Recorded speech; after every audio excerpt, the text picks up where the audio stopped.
eu nunca mais vou comer nada, tá bom? Talvez eu como só um pouquinho. Todo mundo já passou por isso, né? Você já percebeu que, mesmo depois de comer bastante e sentir que está completamente satisfeito, ainda parece existir um espacinho reservado para a sobremesa? É uma sensação tão comum que muita gente brinca dizendo que existe um estômago da sobremesa, como se nosso corpo tivesse um compartimento especial só para doces. Mas será que isso realmente existe?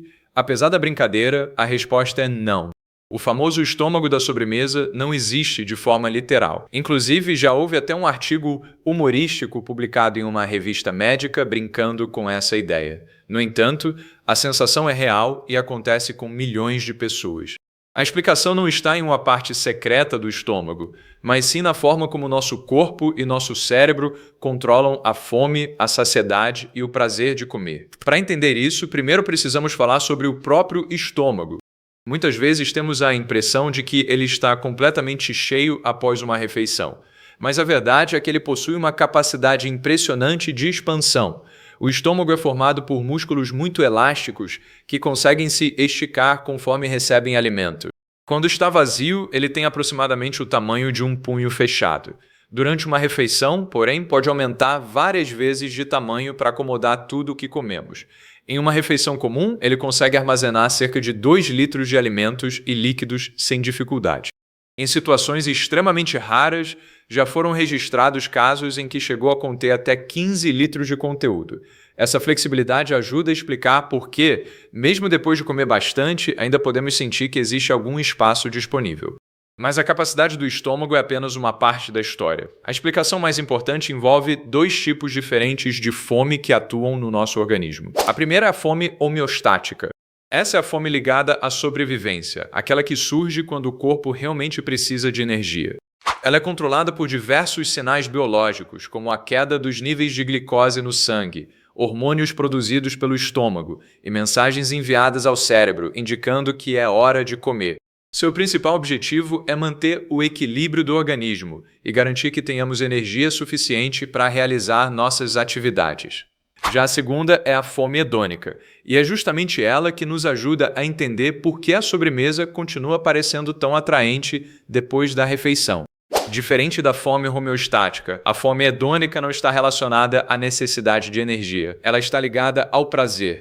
Quando consumimos alimentos muito saborosos, especialmente aqueles ricos em açúcar ou gordura, o cérebro ativa seus circuitos de recompensa e libera dopamina, um neurotransmissor associado à sensação de prazer e satisfação. Como resultado, comer deixa de ser apenas uma necessidade biológica e se torna também uma experiência prazerosa. É por isso que, mesmo quando já estamos fisicamente satisfeitos, ainda podemos sentir vontade de comer algo específico, principalmente um doce.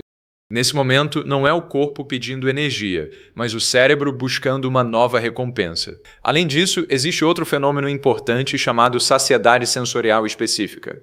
Embora o nome pareça complicado, a ideia é simples. Quando comemos o mesmo alimento repetidamente durante uma refeição, o cérebro começa a se acostumar com aquele sabor, aquela textura e aquele aroma. Aos poucos, a sensação de prazer proporcionada por aquele alimento diminui. Em outras palavras, ele deixa de parecer tão interessante quanto parecia no início. E já que estamos falando sobre o desejo por doces e sobremesas, presta atenção nisso. Se essa vontade existe em tanta gente todos os dias, por que não transformar isso em uma fonte de renda?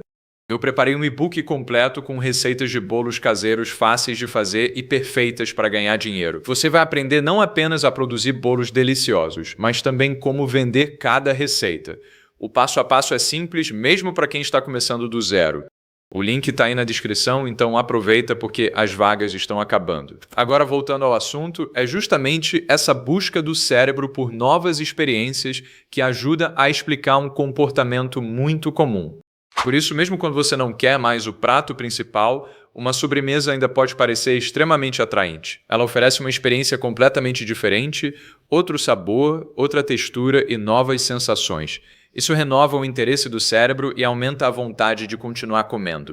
Nesse ponto, fica mais fácil entender por que a fome hedônica pode ser mais forte do que a sensação de saciedade. Mesmo quando o estômago está cheio e o corpo já recebeu toda a energia necessária, os sistemas de recompensa do cérebro continuam funcionando.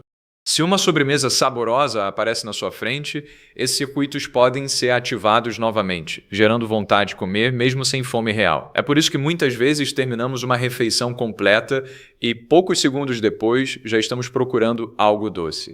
Mas por que doces e sobremesas exercem tanto poder sobre nós? A resposta está na evolução. Durante grande parte da história humana, alimentos ricos em açúcar e gordura eram raros e extremamente valiosos. Eles forneciam muita energia em pequenas quantidades, aumentando as chances de sobrevivência em períodos de escassez. Por causa disso, nosso cérebro evoluiu para valorizar esse tipo de alimento. Até hoje, os sistemas de recompensa respondem com mais intensidade a comidas calóricas e saborosas, fazendo com que elas pareçam especialmente atraentes, mesmo quando já estamos satisfeitos.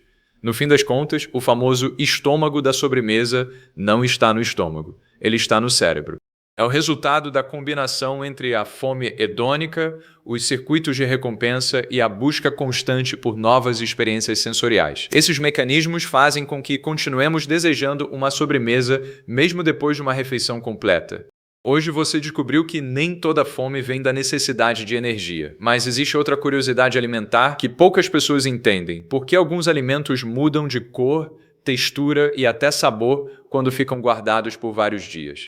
Clique no vídeo que está aparecendo na sua tela agora e descubra a explicação.